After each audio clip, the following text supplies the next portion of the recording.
Yeah, that could be the issue.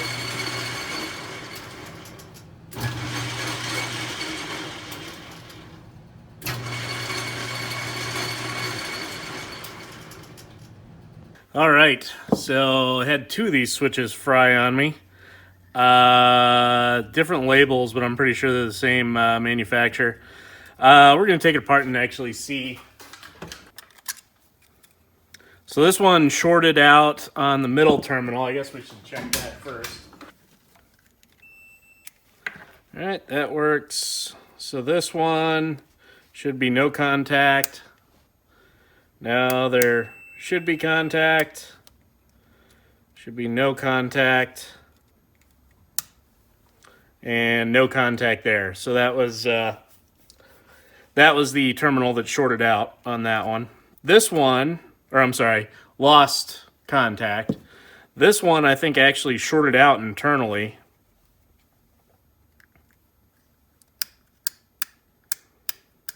Interesting.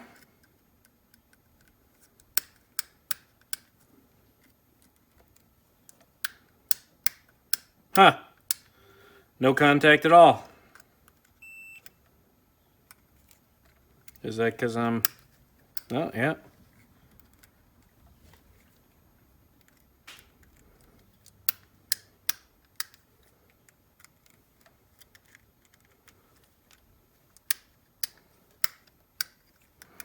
All right. Yeah, this one through the middle completely went out. We'll check the other sets of contacts.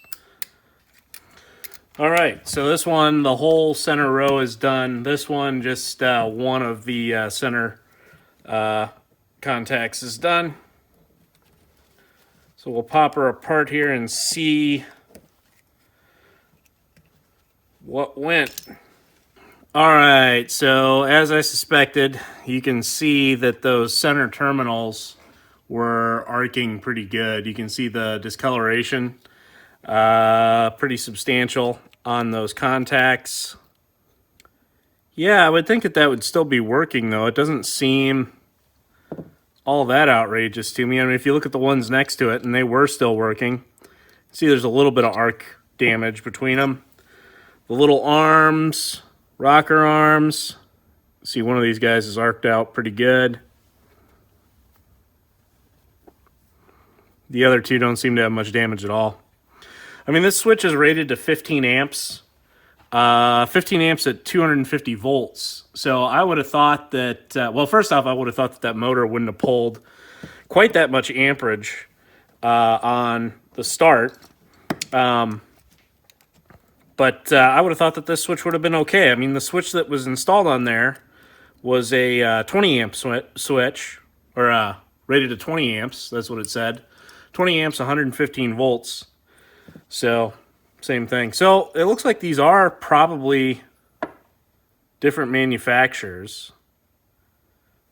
Huh. Different kinds of plastic here. This feels like ABS. That feels like something better than ABS. It's quite a bit stiffer. Has a little more heaviness to it.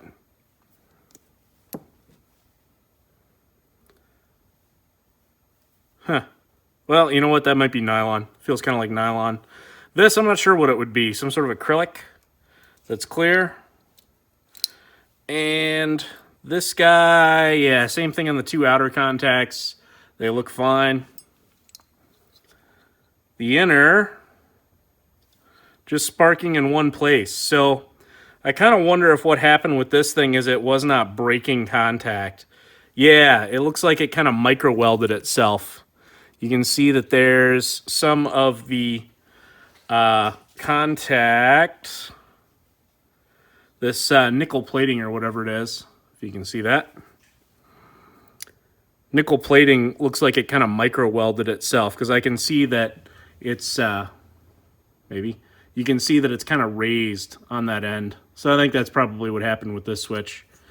So again, I wouldn't have thought, 15 amps, 15 amps should have been enough to 1500 or 15 amps at well, this case 380 volts should have been enough to keep it from doing that. But I may have to find a different switch, or maybe it's time just to do what I was thinking about doing and get the variable frequency drive and a 3-phase motor to have a little more control on that lathe anyway. But anyway, there you go. Thanks for watching.